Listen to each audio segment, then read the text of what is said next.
మీరు కొత్తగా business start చేయాలనుకుంటున్నారా? మార్చ్ 16-17 హైటెక్స్ లో ఫ్రాన్సెస్ ఇండియా బిగ్గెస్ట్ ఫ్రో ఎక్స్పో. చొరవ, సమయస్ఫూర్తి, ఆదుకునే తత్వం, లీడర్షిప్ క్వాలిటీస్ ఇవన్నీ మేళవించిన ఏకైక నాయకుడే. ఆ ప్రశ్న ఎందుకు వచ్చిందన్న?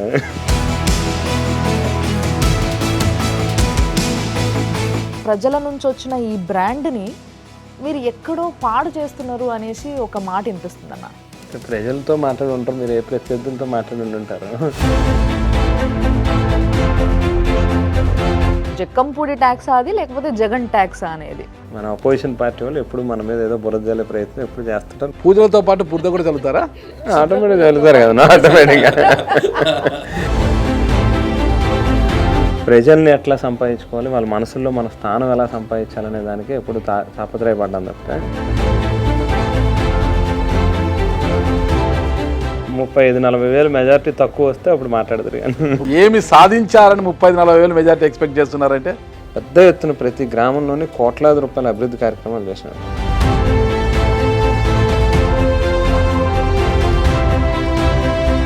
డబ్బు విషయంలో రాజా గారి చేతికి వెముక లేదు అన్నట్టుగా ఉంటారు. నేనేం అంత డబ్బున్నవాడిని కాదు, అంత బాగా ఆర్థికంగా బలమైన వ్యక్తినేం కాదు. పెద్దవాడిని కొట్టి పేదవాడికి పెడతాడు అంటున్నారు కదా, నిజమా? జక్కంపూడి గణేష్ గారు కూడా ఇంకెక్కడి నుంచో టికెట్ కోసం అడుగుతున్నారు అనే మాట వినిపిస్తుంది. స్టిల్ ఈవేళ కూడా మేము కంటెస్ట్ చేయడం అనేది రాజానగర్లో చేయొచ్చేమో, కానీ రాజానగరానికి రాజు ఈ రాజే అనేది అలాగేం కాదు, కానీ దేవుడు కలిపాడు అలాగే అంతే. మిమ్మల్ని కాపు కార్పొరేషన్ చైర్పర్సన్గా ఉంచిండ్రు. ఆ లెటర్ని బయటికి రానివ్వకుండా కప్పిపూస్తూ ఎలక్షన్ నడిపేశాడు చంద్రబాబు నాయుడు గారు. అసలు మీకు ఎంపీ మార్గాన్ భరత్ రామ్ గారికి ఉన్న గ్యాప్ ఏంటి అసలుకి? మళ్ళీ అందులోకి వెళ్తే స్టోరీ మనకి నచ్చిన వారి కోసం, మెచ్చిన వారి కోసం ఎందాకైనా వెళ్ళే వ్యక్తి జక్కంపూడి రాజా. మనీలను చెప్పాడా?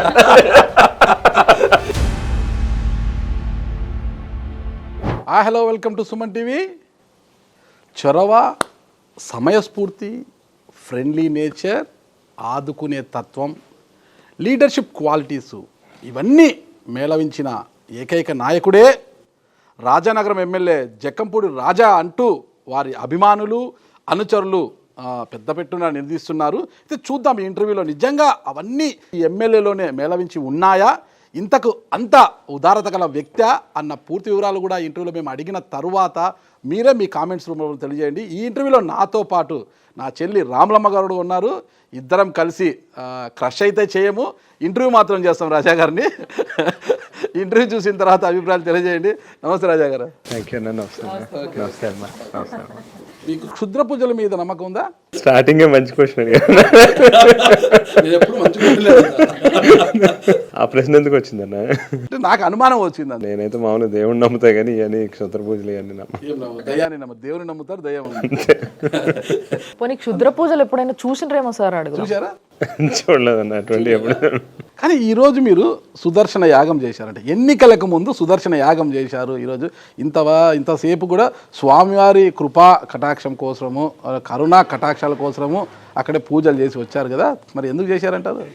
ఎన్నికలు సమీపిస్తూ ఉన్నాయి ఓ పక్కన, మరో పక్కన అంటే గడిచినటువంటి 5 ఏళ్ళు రాష్ట్ర ప్రజలకు ఏదైతే మంచి జరిగిందో అది కొనసాగాలి అని అంటే ఖచ్చితంగా మళ్ళీ జగన్మోహన్ రెడ్డి గారు ముఖ్యమంత్రిగా ఆ పీఠంలో ఉండాలి. రాష్ట్ర ప్రజల కోసం చేశారా, రాజానగరం నియోజకవర్గ ప్రజల కోసం చేశారా? రెండు రాష్ట్ర ప్రజల్లోనే రాజానగరం నియోజకవర్గ ప్రజలు కూడా వస్తారు. యాక్చువల్గా సీఎం గారిని అడిగా అన్న, ఇప్పుడు మంచి కార్యక్రమం పెద్దది పెడదామని చెప్పాను. బట్ ఈ ఎలక్షన్ కోడ్ అది దగ్గర పడుతుంది కాబట్టి ఎలక్షన్ కోడ్ వచ్చిన తర్వాత ఈ డివోషనల్ అంటే మన దైవ కార్యక్రమాలు ఏవి కూడా పార్టీ బ్యానర్లతో ఈ మాదిరిగా చేయకూడదు. కోర్టు రాకముందే కదా ఇది. టైం సరిపోదని, స్టేట్ లెవెల్ ప్రోగ్రామ్ చేయాలి అని అంటే టైం సరిపోదని ఇక మా దగ్గర ఇక్కడే చేసాం అనమాట. నాకు తెలిసి కొంతమంది రాజానగరంలో మీ ఓటమిని కావచ్చు, ఇంకా వేరే వాళ్ళని వాటి కోసము మీ పైన క్షుద్ర పూజలు ప్రయోగిస్తున్నారు పెద్ద ఎత్తున గత వారం రోజుల నుంచి. దాన్ని తిప్పి కొట్టడానికే మీరు ఈ యాగాలు చేస్తున్నారు అంటున్నారు. అంటే అది కూడా వినిపిస్తూ ఉంది చెవులో, నాకు కూడా పడతా ఉందన్న.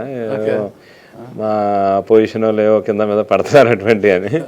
బహుశా అటువంటి బ్యాక్గ్రౌండ్ కూడా ఉందని ఆ గ్రామానికి సంబంధించిన మా ప్రత్యర్థికి సంబంధించిన గ్రామానికి సంబంధించిన వాళ్ళు కూడా చెప్తా ఉన్నారు. అది ఏది వాస్తవం ఏమో మరి. మొత్తం మీద అయితే అటువంటి ఆ నేచర్ కలిగిన వ్యక్తి అయితే అనేది చాలా మంది చెప్తా ఉన్నారు. జనాలకి మంచి జరగాలి అనే ఆలోచన మీకు చాలా ఉంది కాబట్టి సార్, అంటే మీరు అనగానే ఇప్పటికి కూడా ఈ రోజుకి కూడా ప్రజలకి జక్కంపూడి రాజా అనగానే రాజా గణేష్ ఇద్దరు పేరు తీయంగానే అందరికీ వినిపించేది రామ్మోహన్ గారి పేరు. అంటే ఈవెన్ టుడే జక్కంపూడి రామ్మోహన్ గారు అనగానే ఆయన ఒక మహానేత. జక్కంపూడి అనేది ఒక బ్రాండ్. ఎస్, అదొక బ్రాండ్. సో ఆ బ్రాండ్ రావడానికి కారణం ఈ రామ్మోహన్ గారు ఉండడమే. అంటే ఈయన వల్లే జక్కంపూడి బ్రాండ్ అయ్యింది అన్న విషయం అక్షరాల నిజం. ఆ బ్రాండ్ని మీరు కాపాడుతున్నారంటారా?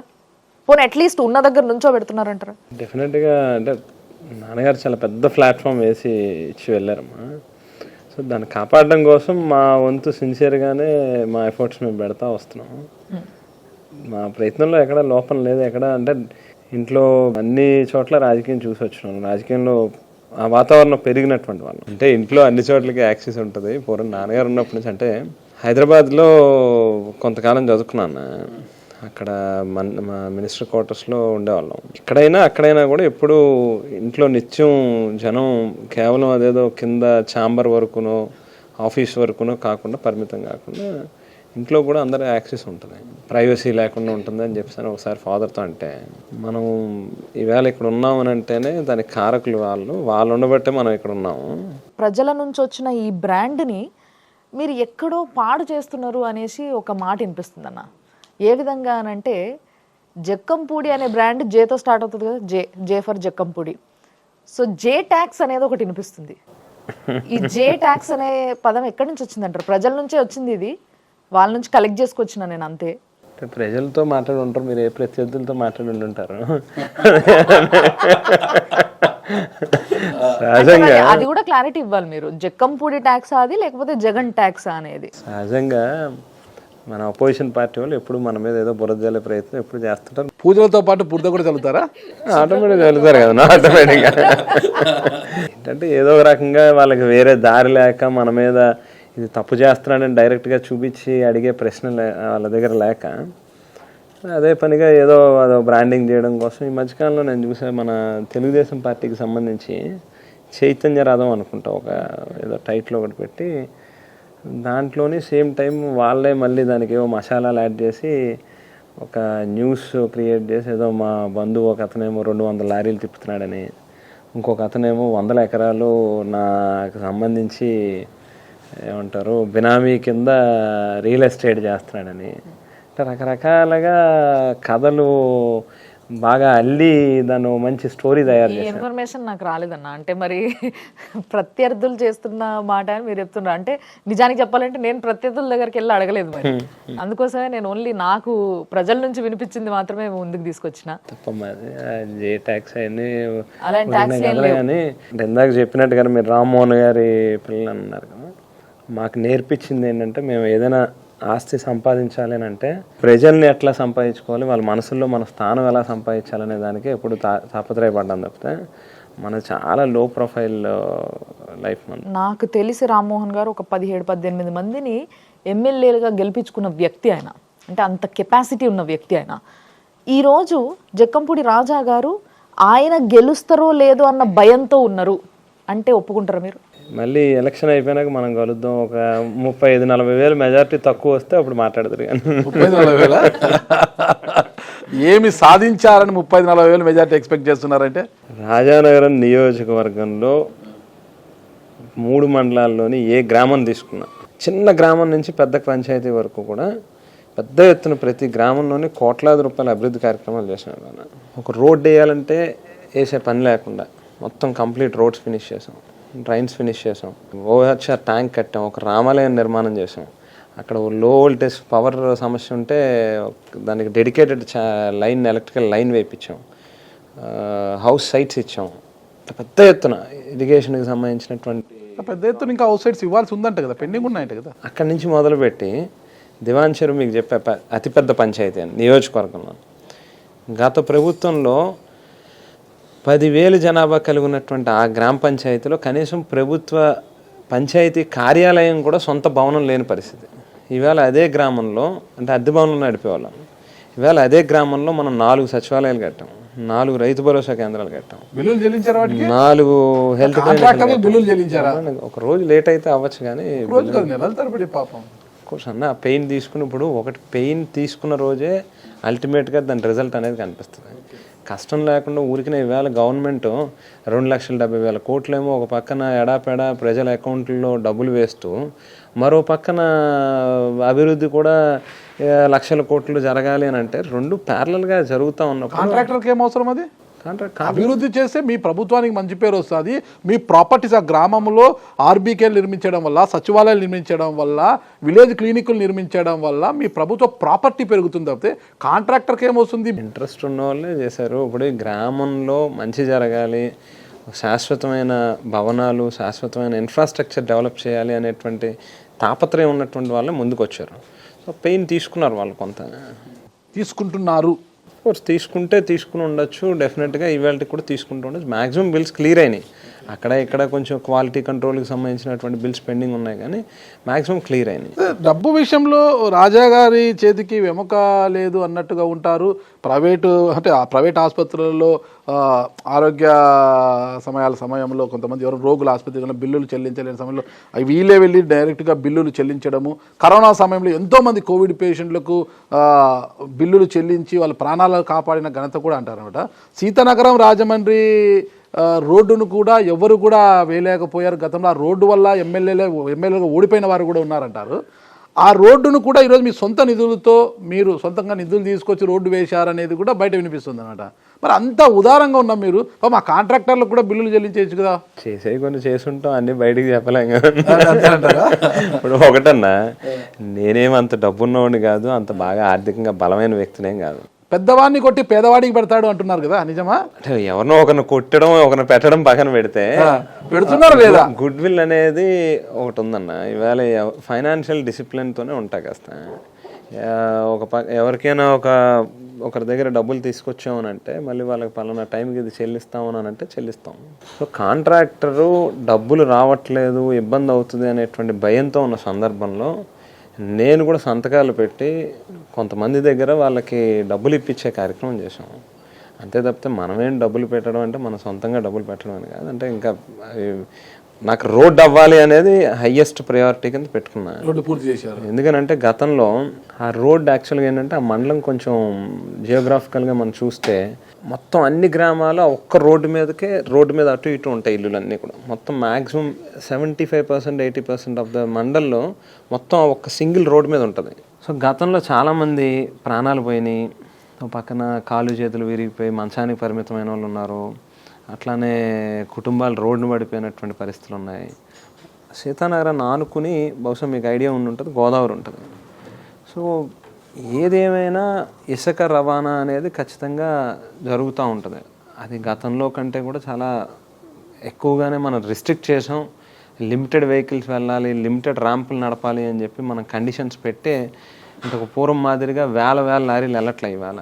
ఇది ఇవాళ సమస్య కాదన్న, కొన్ని సంవత్సరాల నుంచి ఆల్మోస్ట్ ఒక 30-35 ఇయర్స్ పైనుంచే ఈ సమస్య ఉందని చెప్పాలి. వాటిని పరిష్కరిస్తారని కదా మిమ్మల్ని ఎమ్మెల్యేగా ఎంచుకున్నారు. అందుకే ఇప్పుడు పరిష్కారం చేశాం కదా. అది మామూలు విషయం కాదు, ఎవరో కల్లో కూడా ఊహించుంటారు.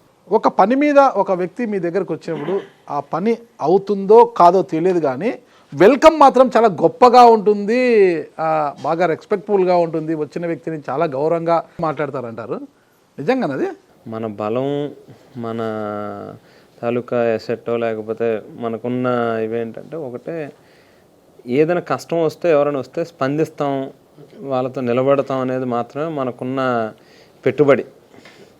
సో ఆ పెట్టుబడి దగ్గర మిస్ అయితే ఇక అంతే సంగతులు. మనం మిగతా వాళ్ళ మాదిరిగా మన దగ్గర ఏమి వందల ఎకరాలు లేవు, కోట్ల రూపాయల ఆస్తులు లేవు, లేకపోతే అదే పనిగా వేరే వ్యాపారాల మీద అది కూడా దృష్టి పెట్టాం. మనం తెల్లారులేస్తే రోజు రాజకీయంలోనే టైం స్పెండ్ చేస్తాం.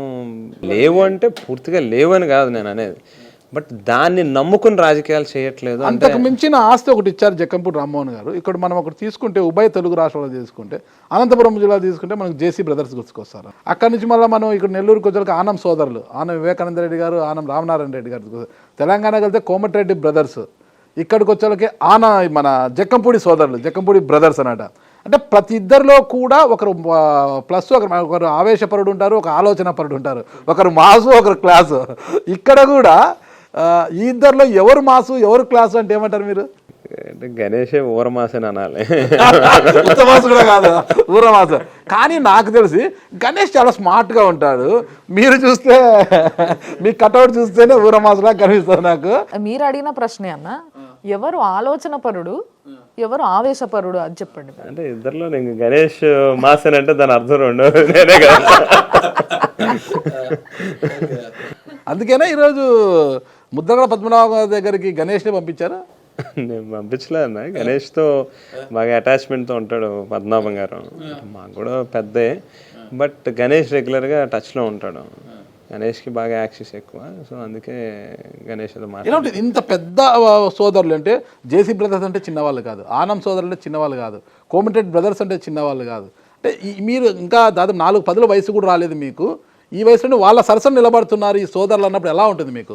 ఈ బ్రాండ్ ఇచ్చింది మీ నాన్నగారు కదా, ఎలా ఉంటుంది అసలు మీ ఫీల్ ఎలా ఉంటుంది? సో ఇది ఒక కాంబినేషన్ అన్న. యాక్చువల్గా గణేష్ నేను అంటే మా ఫాదర్ సిక్ అయిన తర్వాత, తను చనిపోయిన తర్వాత మా మదర్ దగ్గర నుంచి యాక్చువల్గా ఒక రకంగా చెప్పాలంటే రాజకీయ పాఠాలు నేర్చుకున్నట్టుగా. తాను కూడా ఆల్మోస్ట్ ఫాదర్ ఉన్నప్పటి నుంచి కూడా రాజకీయాల్లో, ఆల్మోస్ట్ మ్యారేజ్ అయినప్పటి నుంచి కూడా రాజకీయాల్లో ఉన్నారు. యాక్టివ్ పొలిటీషియన్ తను కూడా.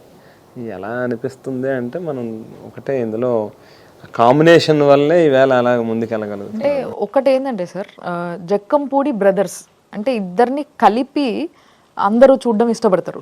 కానీ ఈ మధ్య జనాల్లో వినిపిస్తున్న మాట ఏంటంటే జక్కంపూడి గణేష్ గారు కూడా ఇంకెక్కడి నుంచో టికెట్ కోసం ప్రయత్నిస్తున్నారు, అడుగుతున్నారు అనే మాట వినిపిస్తుంది. టికెట్ వారైతే ఇంట్లో నడుస్తుంది గట్టిగా. ఈవేళ గణేష్ నాకు కావాలి, నేనే పోటీ చేస్తా అంటే నేను వెనక్కుంటా, తను ముందు పెడతాను. గణేష్ అభ్యర్థిని చేసి మీరు బ్రహ్మాండంగా. ఇందులో ఒకటే అన్న, గణేష్ బంపర్ ఆఫర్ చూసుకో. ఇదేం పదవుల కోసం పరిగెడుతున్న ఇదేం కాదు.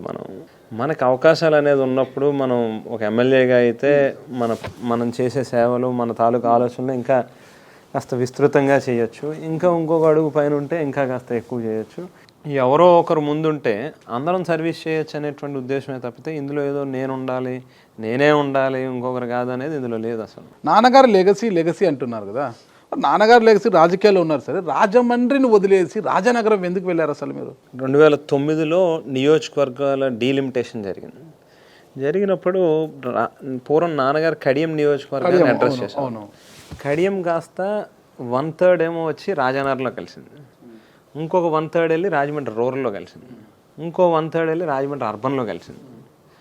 సో ఈ మూడిట్లో ఏది అనే ప్రశ్న ఆవేళ ఉన్నప్పుడు 2009కి ఆవేళ చిట్టూరి రవీంద్ర గారు బూరుగుపూడి నుంచి ఆయన ప్రాతినిధ్యం వహించేవారు. సో ఆయనే మళ్ళీ ఆయన కంటెస్ట్ చేశారు కాబట్టి అప్పుడు రాజానగరం వచ్చి బూరుగుపూడిలో ఉన్న కోరుకొండ సీతానగరం కలిపి రాజానగరం ఏర్పడింది. గోకవరం మండలం జగ్గంపేటలో కలిపింది. అప్పుడు మేము రాజమండ్రి రూరల్ చేయాల్సి వచ్చింది. సో ఆ తర్వాత సీఎం గారు మూడిట్లో అంటే కొత్తగా పార్టీ ఎస్టాబ్లిష్ చేసిన తర్వాత రాజశేఖర రెడ్డి గారు చనిపోవడం, కాంగ్రెస్ పార్టీలోంచి బయటికి రావడం, వైఎస్ఆర్ కాంగ్రెస్ పార్టీ స్థాపించడం, ఇవన్నీ జరిగిన తర్వాత సీఎం గారు 3 ఆప్షన్స్ ఇచ్చారు. మూడిట్లో ఏది కావాల్స్తే అది ఎంచుకోండి అని చెప్పానంటే ఆవేళ చాలా ఆలోచించి పూర్తి రూరల్ బ్యాక్గ్రౌండ్ కావాలి మనకి. స్టిల్ ఈవేళకి కూడా మేము కంటెస్ట్ చేయడం అనేది రాజానగరంలో చేయొచ్చేమో కానీ అంటే ఏమైనా సింక్ వచ్చింది రాజానగరం అని ఏమైనా ఉందనేసి, రాజానగరానికి రాజు ఈ రాజే అనేసి. అలాగేం కాదు కానీ దేవుడు కలిపాడు అలాగే అంతే. రాజనగరంలో మాత్రం ప్రతిదీ ఈ రాజుగారి చేతిలోనే ఉంటది అన్న మాట కూడా మనం విన్నాం కదా ఆల్రెడీ. కానీ ప్రత్యర్థులు ఒకటి ఆరోపిస్తున్నారు ఇప్పుడు ప్రధానంగా, రాజానగరానికి రాజా స్థానికేతరుడు అని గట్టిగా ప్రత్యర్థులు భుజానికి ఎత్తుకున్నారు. మా నాన్నగారు కోనసీమ ప్రాంతం నుంచి వచ్చి రాజమండ్రిలో సెటిల్ అయ్యి ఆవేళ కడియం నియోజకవర్గాన్ని ప్రాతినిధ్యం వహించారు. ఈవేళ నన్ను ఎవరైతే స్థానికేతరుడు అని అదే పనిగా మాట్లాడుతూ ఉన్నారు, అంటే నాకంటే ముందు 10 ఏళ్ళ పాటు 2 టర్ములు పెందుర్తి వెంకటేష్ గారు శాసనసభ్యుడిగా పనిచేశాడు. ఆయన స్వగ్రామం సీతానగరం. రాజమండ్రిలో మా ఇంటికి ఓ 200 మీటర్ల దూరంలో ఆయన ఇల్లు ఉంది. అంటే సీతానగరంలో పుట్టి రాజమండ్రి వచ్చి రాజమండ్రిలో నివాసం ఉంటే వాళ్ళేమో అక్కడ స్థానికులు, నేను వచ్చి రాజమండ్రిలో ఇల్లుండి తెల్లారు లెగిస్తే పొద్దున్నే 6ంటికి నా జీవితం మొదలయ్యి మళ్ళీ రాత్రి 12-1 గంట దాకా అదే పనిగా ఆ గ్రామాల్లో దొల్లి ఈ గ్రామాల్లో ఆ రోడ్లు వెంబడి తిరిగి ఎవరైనా సమస్య వచ్చిందంటే ఇక్కడ నుంచి బయలుదేరి పురుషోత్తపట్నం వరకు వెళ్ళి నన్ను చూసి వస్తూ ఉంటాం. నేను ఇక్కడ పుట్టి ఇక్కడ పెరిగి ఇక్కడ సేవలు చేస్తూ ఉంటే నేనేమో స్థానికేతరని. ఈరోజు మీకు ప్రత్యర్థిగా టీడీపీ జనసేన ఉమ్మడి అభ్యర్థిగా జనసేన పార్టీకి చెందిన బత్తుల బలరామకృష్ణన్ బరిలోకి దింపారు. ఇప్పుడు బత్తుల బలరామకృష్ణ రాజాకు సరైన దీటైన వ్యక్తే కాదంటే ఏమంటారు? ఖచ్చితంగా కాదనే చెప్పాలి. అయితే ఇక్కడ ఇంకో ప్రశ్న ఉందన్న నాకు. బత్తుల బలరామకృష్ణ అనగానే ఇంకొక టాక్ ఏంటంటే రీసెంట్గా మీ తమ్ముడికి ఘనంగా పెళ్లి చేసిండ్రు మీరు. చాలా ఘనంగా పెళ్ళి అయింది అందరికి. ఆ పెళ్లి గురించి జయలలిత తన పెంపుడు కుమారుడికి ఎంత వివాహం చేసిందో ఆ స్థాయిలో ఇంచుమించు అదే స్థాయిలో చేశారు. ఆ స్థాయి పెళ్లి గురించి మాట్లాడదామన్నా. బట్ దానికన్నా ముందు ప్రత్యర్థిగా ఆయన నాకు తూగడు అన్నట్టుగా మీరు చెప్తున్నారు కాబట్టి మరి ఈ టాక్ ఎక్కడి నుంచి వచ్చింది? గణేష్ గారికి కుదిరితే వాళ్ళ కూతురునిచ్చి పెళ్లి చేద్దామని మీరు అనుకుంటే ఆయన వద్దన్నారని కొందరు, ఆయన అడిగితే మీరే వద్దన్నారని ఇంకొందరు. ఇది ఎక్కడి నుంచి వచ్చింది? గణేష్కి పెళ్ళి అయిపోయింది, వాళ్ళ పాపకు కూడా మ్యారేజ్ అయిపోయిందమ్మా. ఈ స్టేజ్లో మనం ఊరికి ఆ వ్యక్తిగత జీవితాల గురించి మనం మాట్లాడుకోవడం అనవసరం. ఎందుకు ఇక్కడ స్థాయి కాదు అక్కడ స్థాయి ఎట్లా అయిందా అనేది ఒక డౌట్ అంతే. మనం ఒప్పుకోలే కదా, మనమేం ముందుకు పోలే కదా. సో అప్పుడు కూడా స్థాయి కాదని అనుకున్నారు. బహుశా ఒక మనిషికి కోట్ల రూపాయల ఆస్తులు ఉంటే వాళ్ళ స్థాయి పెద్దదని చెప్పాను కాదు. ఇక్కడ ఎంపీటీసీకి మా పార్టీ బ్యానర్ మీద మా ముఖ్యమంత్రి గారి ఫోటో, నా ఫోటో చూపించుకుని ఎంపీటీసీకి గెలిచాడు ఆయన. వాళ్ళ భార్య, వాళ్ళ సతీమణి వెంకటలక్ష్మి గారు. ఈవేళకి దాదాపుగా 1.5-2 సంవత్సరాలు కావస్తుంది. మా పార్టీని వ్యతిరేకించి నన్ను వ్యతిరేకించి పార్టీలోంచి వెళ్ళిపోయాడు ఆయన. అదే పనిగా 1-4 సార్లు అడుగుతూ ఉన్నాం, మీరు ఎమ్మెల్యే కోసం ఆలోచన చేసే ముందు మా ఎంపీటీసీకి రాజీనామా చేసి అక్కడ మళ్ళీ పోటీ చేసి గెలవండి, అప్పుడు మీరు ఎమ్మెల్యేకే చేస్తారో ఎంపీకే చేస్తారో ఇంకా అంతకంటే పై పదవులు చేస్తారో మాకేం అభ్యంతరం లేదు అని చెప్తున్నాం. తన సొంత ఊరిలో, తను పుట్టి పెరిగిన ఊరిలోనే ఎంపీటీసీకి రాజీనామా చేసి మళ్ళీ పోటీ చేసే ధైర్యం చేయని వ్యక్తి ఈవేళ నా దగ్గర డబ్బులు ఉన్నాయి కదా అని చెప్పి నేను ఎమ్మెల్యేని అయిపోతానంటే ఎక్కడికి పోతున్నట్టు? అంటే ఆయన స్థాయి అందుకని పెద్దదని అనాలా నేను? అంటే మీరు ఇట్లా అంటున్నారు కానీ ఇంకోటి ఏంటంటే ఒక స్టేజ్లో మీ చేతిలో పైసలు లేనప్పుడు ఆయన ఆర్థిక సహాయం కూడా చేసిండ్రు మీకు ఎలక్షన్స్ కోసం అని చెప్పి కొంచెం సహాయం చేయడం జరిగింది అనేది కూడా ఉంది. మరి చేశారు ఎలక్షన్లో ఆయన మనకి ఏమంటారు ఎలక్షన్ ఫండ్ ఇచ్చారు, నాకు చాలామంది ఇచ్చారు, అందులో ఆయన కూడా ఇచ్చాడు కొంత. దాన్ని అప్పుడు 2019 ఎలక్షన్లో డబ్బులు ఇచ్చాడు ఆయన. అందులో ఎలక్షన్లకు ఇచ్చిన డబ్బులు తిరిగి ఇచ్చేది నేను. ఫండ్ ఇచ్చాడు ఎలక్షన్ ఫండ్ ఇచ్చాడు. ఎలక్షన్లో ఫండ్ ఇచ్చిన వ్యక్తే ఈరోజు మీకు ప్రత్యర్థిగా మారిపోయాడు. మళ్ళీ ఆయన స్థాయి తక్కువ అని ఎలా అనుకుంటారు? స్థాయి అనేది మళ్ళీ అదే చెప్తున్నా, రాజకీయాల గురించి మాట్లాడారు మీరు. మీ మీద సరితూగుతాడా ప్రత్యర్థిగా పోటీ చేయడానికి అని అన్నారు. నేను దానికి సమాధానం చెప్పాను. ఒకసారి తూగడు. ఓకే, నాకు ఒక్క అనుమానం ఏంటంటే జక్కంపూడి ఫ్యామిలీకి మెగా ఫ్యామిలీకి చాలా దగ్గర సంబంధాలు ఉంటాయి. వాళ్ళ కాంపౌండ్ వీళ్ళ కాంపౌండ్ కలిసిపోయి ఉంటుంది అంటారనమాట. చాలా క్లోజ్ యాక్సెస్ ఉంటుంది రెండు ఫ్యామిలీస్ కానీ. అందుకేనా అంటే మెగా ఫ్యామిలీకి జక్కంపూడి ఫ్యామిలీతో చాలా క్లోజ్నెస్ ఉంటుంది కాబట్టి మీతో తూగని వ్యక్తిని తెచ్చి మీకు ప్రత్యర్థిగా బరిలోకి దింపారనుకోవచ్చా? అంటే చిరంజీవి గారి కుటుంబంతో విడదీయలేని బంధం అయితే ఉంది, అదైతే వాస్తవం అన్న. అంటే నాన్నగారు చిరంజీవి గారిని బాగా అభిమానించేవారు. అంటే నేను ఈ మధ్యకాలంలో గణేష్ మ్యారేజ్ కార్డు ఇవ్వడానికి, శుభలేఖ ఇవ్వడానికి వెళ్ళినప్పుడు కూడా చిరంజీవి గారు పాత అన్నీ నాన్నగారితో ఉన్న రిలేషన్ అవన్నీ కోట్ చేస్తూ చెప్పినప్పుడు నిజంగా చాలా గర్వంగా అనిపించింది. ఇటువంటి ఒక గొప్ప నాయకుడు కడుపును పుట్టాం మనం అని చెప్పి.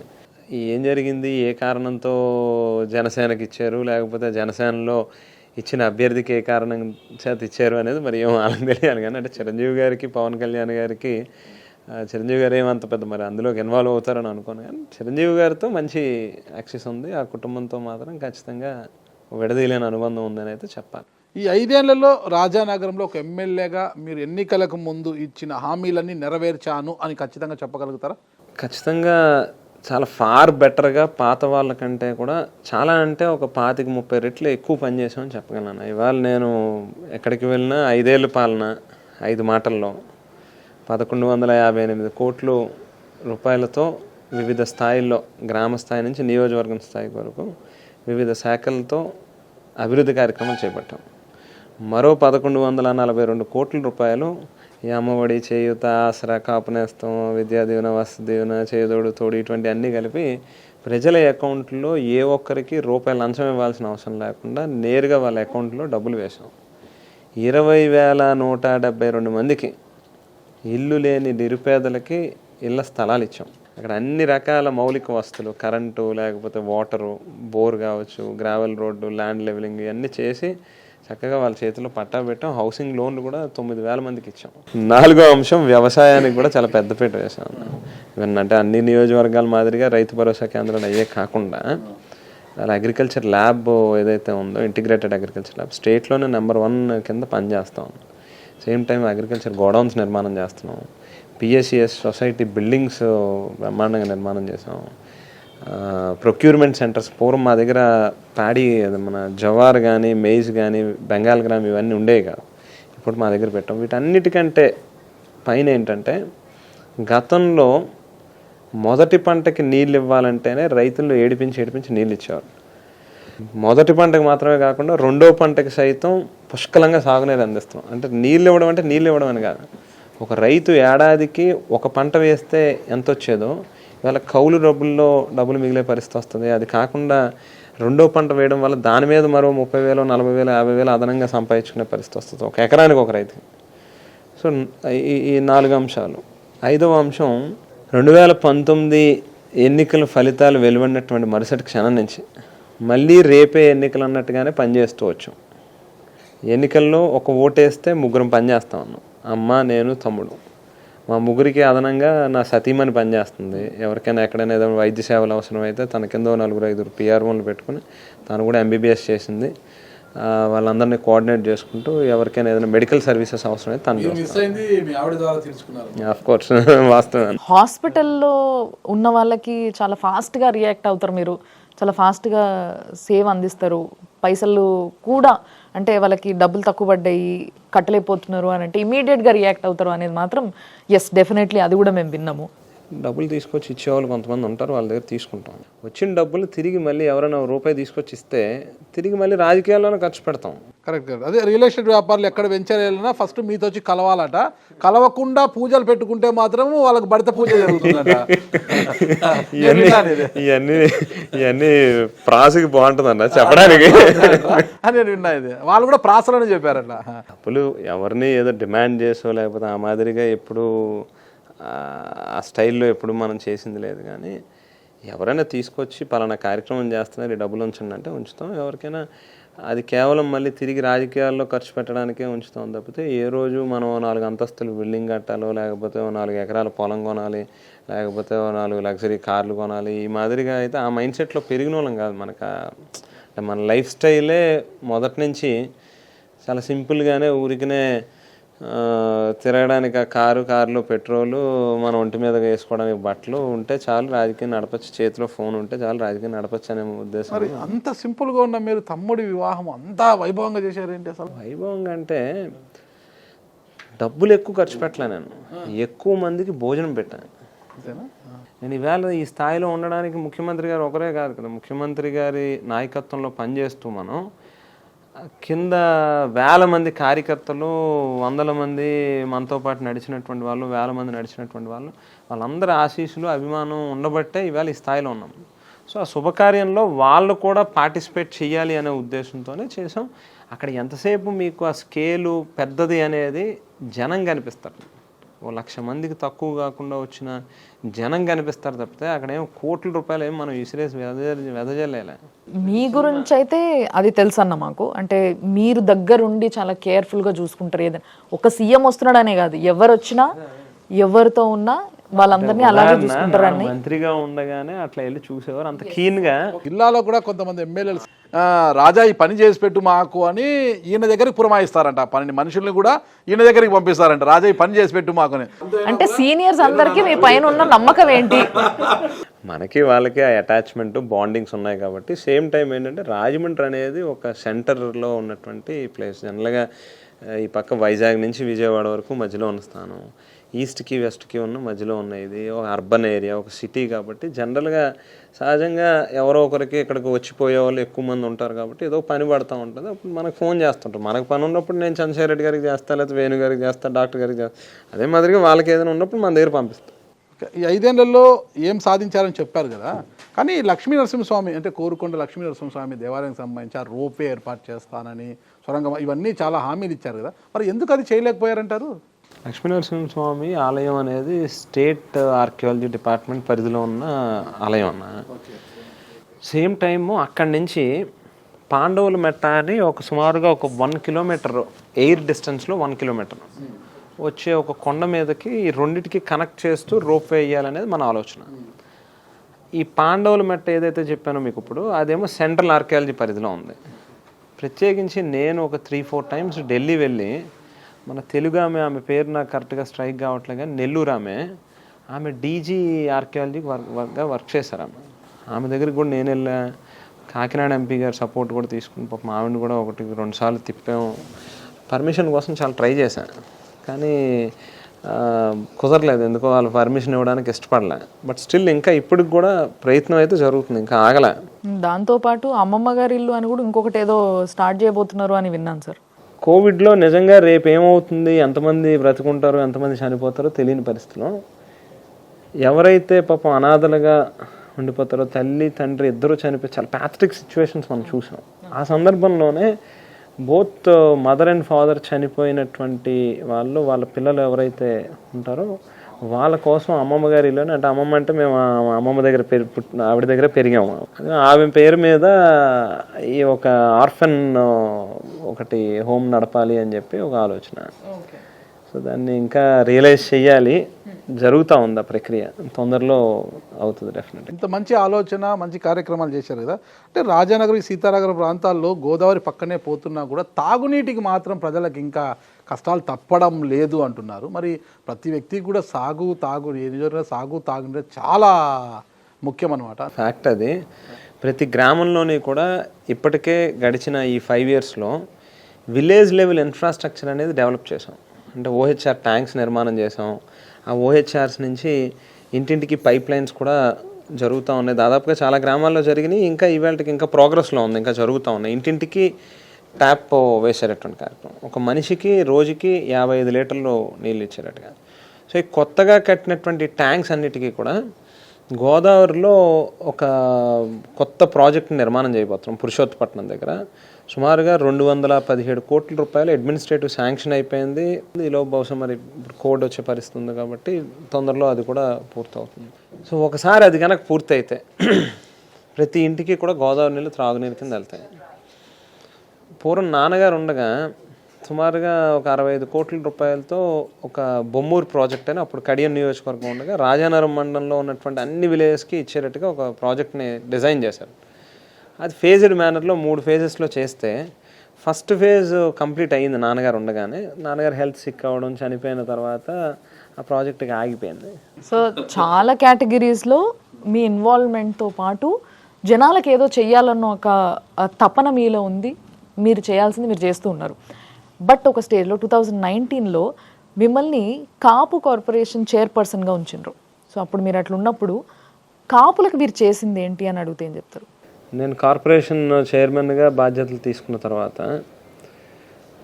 ఎలక్షన్లలో ఏదైతే అనౌన్స్ చేయనటువంటి కాపు నేస్తం పథకం 45 సంవత్సరాల నుండి 60 ఏళ్ళు మధ్యలో ఉన్నటువంటి కాపు మహిళలకి ఒక్కొక్కరికి ఏడాదికి 15,000 రూపాయలు చొప్పున దాదాపుగా రాష్ట్రం మొత్తం మీద 3,50,000 మందికి పైచిలుక నేరుగా వాళ్ళ అకౌంట్లో డబ్బులు వేయడం జరిగింది.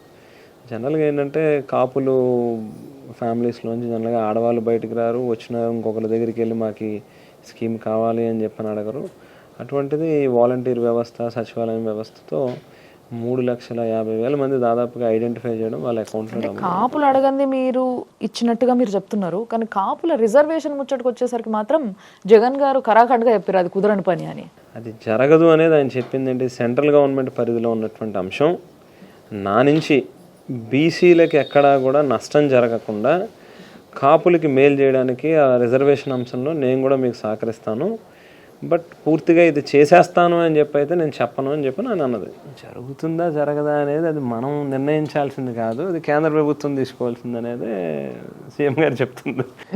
సో అది దానికి మన ప్రయత్నం ఉంటుంది కదన్నా, మన డెఫినెట్లీ మనకు కావాల్సింది మనం అడిగి తీసుకోవాలి. చంద్రబాబు నాయుడు గారు ఉన్నంతకాలం కాపుల్ని ఏడిపించాడు, వెళ్తూ వెళ్తూ కూడా పోతూ పోతూ కూడా మళ్ళీ ఏడిపించే కార్యక్రమం చేశాడు. ఎట్లా అనంటే ఏదైతే కేంద్ర ప్రభుత్వం ఈ ఎకనామికలీ బ్యాక్వర్డ్ క్లాసెస్ వాళ్ళకి పెట్టినటువంటి రిజర్వేషన్ 10% ఉందో, ఒక పక్కనేమో అసెంబ్లీలో కాపులకి 5% అందులో రిజర్వేషన్ కావాలి అని చెప్పి తీర్మానం చేస్తూ ఒకటి పంపించాడు. మరో పక్కనేమో అది సంబంధం లేకుండా మళ్ళీ ఇంకొక అసెంబ్లీలో వేరే ఇంకొక తీర్మానం చేసి ఒకటి పంపించాడు. సో కేంద్ర ప్రభుత్వం మనల్ని ఏమని అడిగిందనంటే, నీకు ఇందులో ఈ 5% కావాలన్నా లేకపోతే నువ్వు వేరేగా అడుగుతున్నావా, ఏది అడుగుతున్నావో క్లారిటీ ఇవ్వు అని చెప్పి రాష్ట్ర ప్రభుత్వానికి ఒక లెటర్ రాసింది. ఆ లెటర్ని బయటికి రానివ్వకుండా కప్పిపుస్తూ ఎలక్షన్ నడిపేశాడు చంద్రబాబు నాయుడు గారు.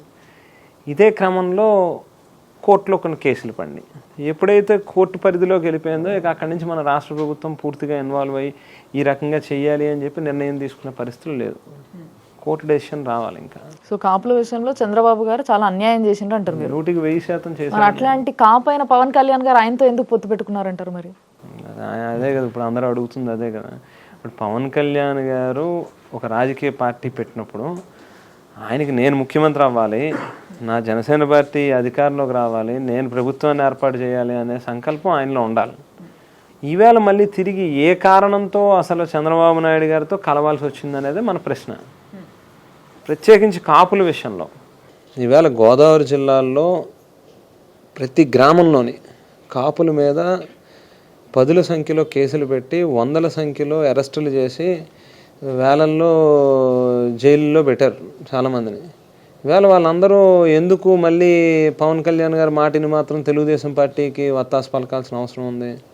అన్ని కేసులు పెట్టి అన్ని రకాలుగా ఇబ్బందులు పెడితే ఈవేళ ఆ కేసులన్నీ కూడా వైఎస్ఆర్ కాంగ్రెస్ పార్టీ ప్రభుత్వంలో మేము జీవోలు ఇచ్చాము, వాటన్నిటిని కూడా ఎత్తేస్తాం.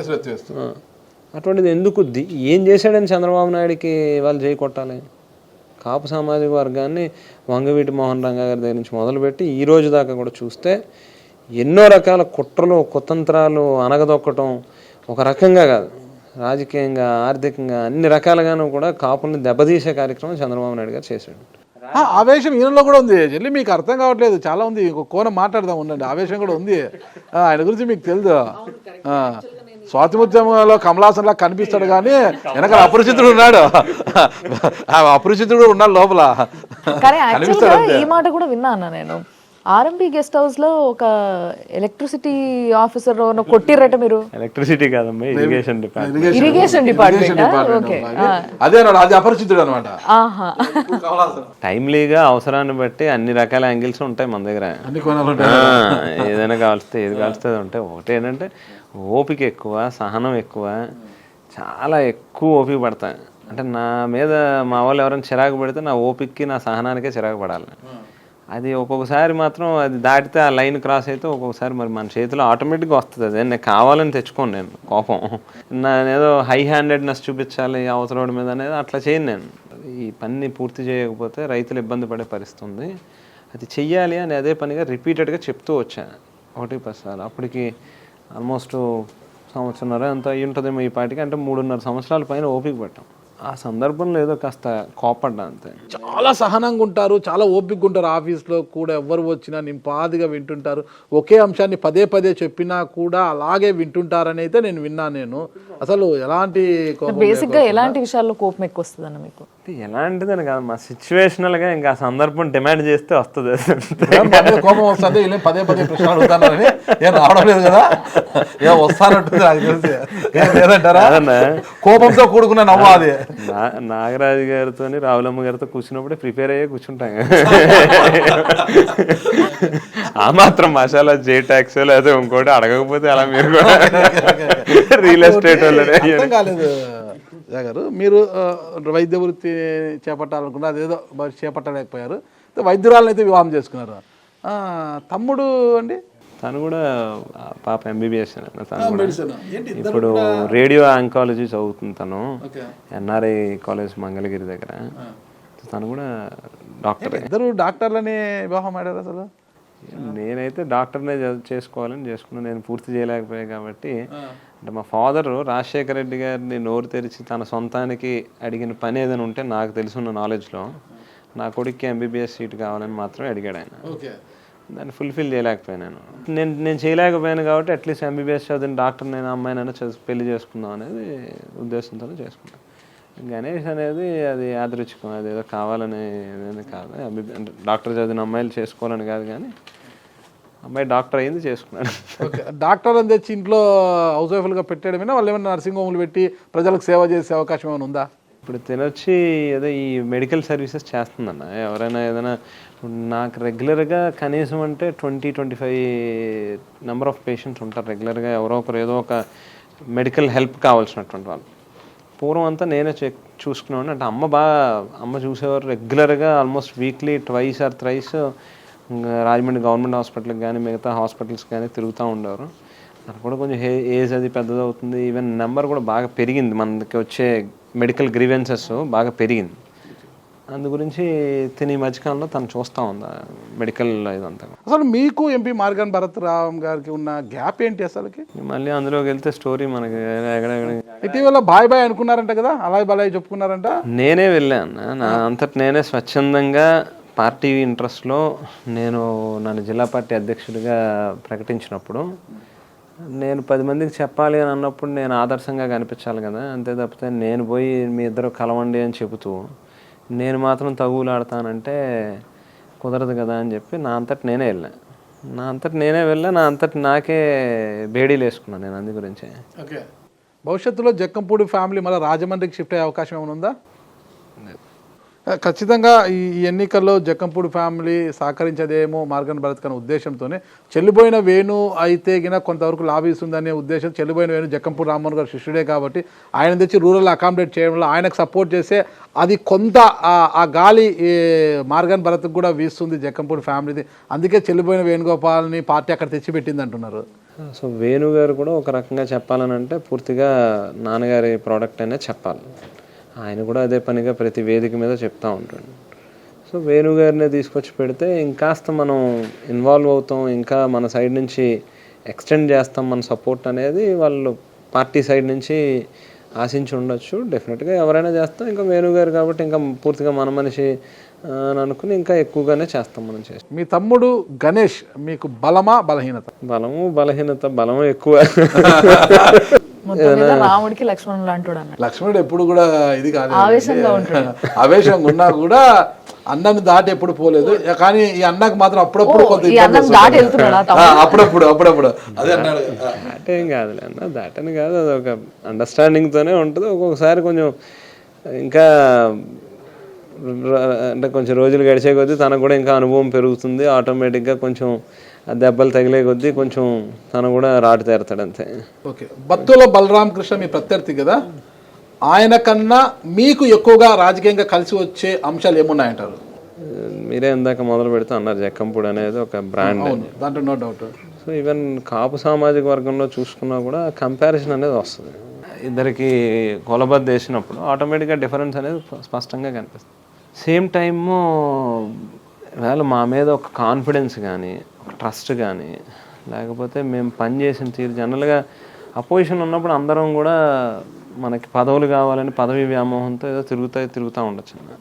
మనం గెలిచిన తర్వాత కూడా మనం కాన్స్టెంట్గా ప్రజలతో టచ్లో ఉండడం, ప్రజల్లో ఒక విశ్వాసాన్ని నమ్మకాన్ని సంపాదించడం అనేది అదేదో కేవలం ఒక మాటలతోనో లేకపోతే 4 స్పీచ్లతోనో 4 బ్యానర్లు కడితేనో సోషల్ మీడియాలో 4 పోస్టులు పెడితేనో రాదు. నమ్మకం విశ్వాసం అనేది సంపాదించాలంటే చాలా సంవత్సరాలు పడుతుంది. ప్రజల దగ్గర నుంచి ఆ నమ్మకాన్ని అనేది సంపాదించగలిగాం కాబట్టే కొనసాగుతుంది. సో అది డెఫినెట్గా మాకు అడ్వాంటేజ్ అవుతుంది. అవతల వ్యక్తికి వచ్చేసరికి చూస్తే కొంతమంది ఏమో వాళ్ళ తండ్రి గారేమో చిట్ ఫండ్ బిజినెస్ నడిపేవాడని, ఆ తర్వాత అది ఎత్తేసి చాలామందికి టోపీలు పెట్టాడని, ఐపీలు పెట్టాడని, ఆ తర్వాత ఈయన కూడా వచ్చి రాజమండ్రి 1 టౌన్ పోలీస్ స్టేషన్లో 2007లో కేసు రిజిస్టర్ అయ్యి ఉంది. 42 మందికి ఉద్యోగాలు ఇప్పిస్తానని, విదేశాలు పంపిస్తానని మోసం చేస్తే బోత్ భార్యాభర్తలను ఇద్దరిని కూడా అరెస్ట్ చేసి సెంట్రల్ జైలుకి రిమాండ్ కూడా పంపించారు. సో ఒక సామాన్యుడు ఎట్లా ఆల్ ఆఫ్ ఎ సడన్ ఒక 3-4 ఇయర్స్లో కోటీశ్వరుడు అయిపోయాడు అనేది ఒక పెద్ద క్వశ్చన్ మార్కు ఇవాళ గ్రామస్తులకు కానీ లేకపోతే అతనికి కాస్త క్లోజ్గా ఉండేవాళ్ళు కానీ చాలామందికి ఉంది. అందులో కొంతమంది ఏదో ట్రస్ట్లో వర్క్ చేసేవాడని, అక్కడ నుంచి కొంత ఏదో ఎత్తుకొచ్చాడని, ఎవరి దగ్గర సెక్యూరిటీ గార్డ్గా పనిచేస్తూ వాళ్ళు సస్పెక్టెడ్ డెత్ అని ఓనర్స్, వాళ్ళకి పిల్లలు లేరని, ఆస్తులు కొట్టుకొచ్చాడని ఎవిడెన్షియల్గా కూడా కొన్ని ఇవి చూపిస్తూ ఉన్నారు. సరే, ఇవన్నీ ఒక పార్ట్ అయితే నేను ఇందాక చెప్పినట్టుగానే అసలు ఎంపీటీసీకి రాజీనామా చేసి పోటీ చేసే ధైర్యం లేని వ్యక్తి, కొన్ని అట్లీస్ట్ ఆయన రాజీనామా చేయలేదు, డిస్క్వాలిఫై చేశారు ఆయన్ని. డిస్క్వాలిఫై చేస్తే తిరిగి హైకోర్టుకి వెళ్ళి స్టే తెచ్చుకున్నాడు ఆయన. ఎంపీటీసీ అనేది 2000 మంది జనాభా, 1500 2000 మంది ఓటర్లు ఉంటారన్న. ఆయన సొంత ఊరు, ఆయన పుట్టిన ఊరు.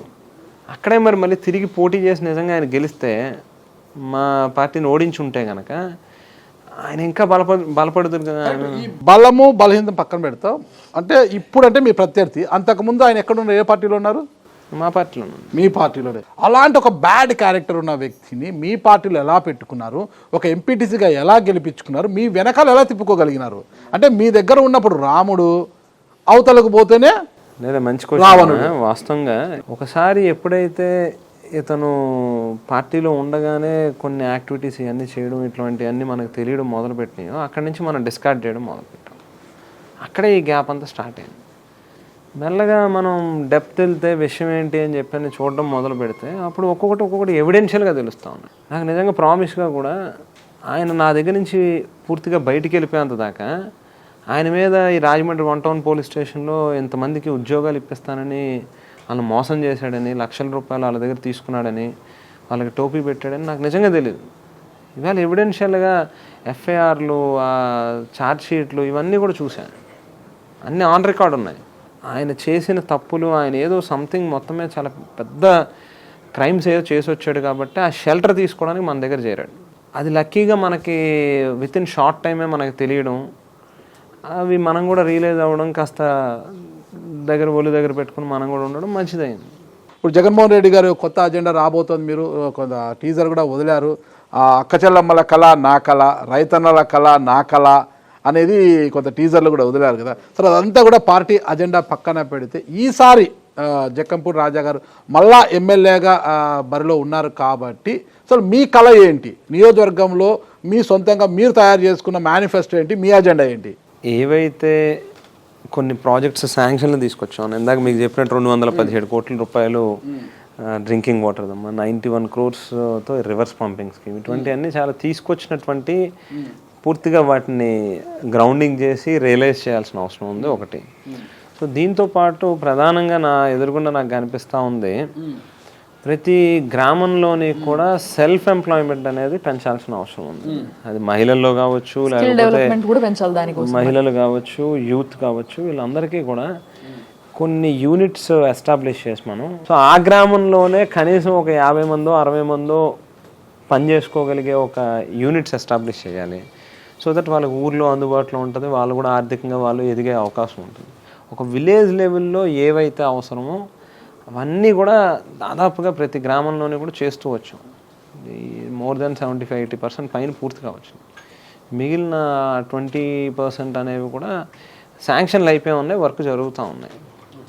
సో మిగిలిన ఇంకా విలేజ్ అక్కడి నుంచి మొదలుపెట్టి కాన్స్టిట్యున్సీ లెవెల్ వరకు కూడా ఇన్ఫ్రాస్ట్రక్చర్కి సంబంధించి ఏవైతే బాగా అవసరమైనవి ఉన్నాయో అవన్నీ శాంక్షన్ చేశాం. ఇంకా మేజర్గా ఒకటి మిగిలి ఉన్నది ఏంటంటే village to village link roads ఏవైతే ఉంటాయో, కనెక్టింగ్ రోడ్స్, వాటికి కూడా యాక్చువల్గా సీఎం గారిని యాక్చువల్గా చాలాసార్లు అడిగా, నాకు కొన్ని కొత్త రోడ్స్ అంటే కచ్చా రోడ్స్ని బీటీ రోడ్స్ కింద మార్చాలని. సీఎం గారు ప్రస్తుతానికి వద్దు రాజా, కొంచెం రిపేర్స్ కావాల్స్తే ఎంత కావాల్స్తే అంత తీసుకోదప్పితే, ఎన్ని కావాల్స్తే అన్ని శాంక్షన్లు తీసుకోదప్పితే కొత్త రోడ్స్ ప్రస్తుతానికి అడగద్దు, మళ్ళీ కమింగ్ గవర్నమెంట్లో ఇద్దాం మనం అని చెప్పి అన్నారండి.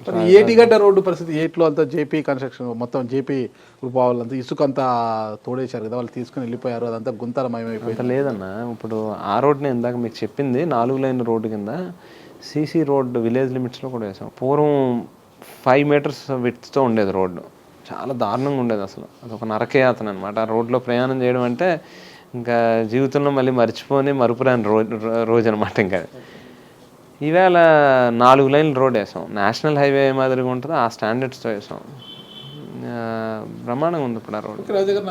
సేమ్ టైమ్ జేపీ అన్నారు కదా, అది కూడా పూర్వం మాదిరిగా, పూర్వం అయితే తెలుగుదేశం గవర్నమెంట్లో రోజుకి 2000 నుంచి 2500 లారీలు ట్రాన్స్పోర్ట్ జరిగేది.